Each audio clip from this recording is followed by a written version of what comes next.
এক ছিল ছোট্ট একটা গ্রাম। সেই গ্রামে থাকত এক গরিব ছেলে, নাম তার রাহিম। রাহিম খুব দুষ্টু ছিল। সে মায়ের কথা ঠিকমতো শুনতো না।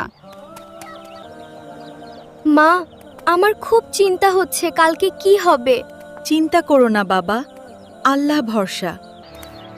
রাহিম, নামাজ ভুলে যাস না বাবা। আচ্ছা আম্মা।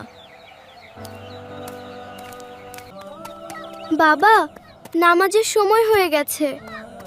পরে পড়বো আম্মা।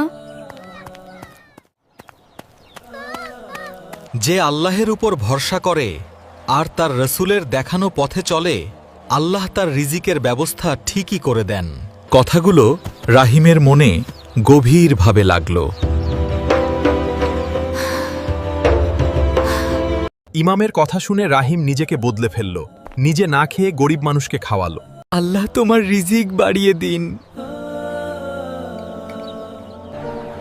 আল্লাহ আমাদের সহায় হন এই কঠিন সময়ে। একজন দোকানদার সবকিছু দেখছিল। বাবা, তুমি কি কাজ করবে? হ্যাঁ, করব চাচা। তারপর থেকে দোকানদারও গরিব মানুষদের বিনা টাকায় খাবার খাওয়াতে শুরু করলো। আল্লাহর রহমত সবার উপরে। বাবা, তারপর থেকে একটু খাবার হবে? হ্যাঁ, অবশ্যই বাবা, এটা রাখুন। বাবা, নামাজের সময় হয়ে গেছে। পরে পড়বো আম্মা। এটা পুরো গল্প না, শুধু ছোট্ট একটা টেলার। এটাই আমাদের ইসলামের শিক্ষা। নামাজ পড়ুন এবং মানুষকে সাহায্য করুন। পুরো ইসলামিক গল্পটি দেখতে চাইলে কমেন্ট করুন।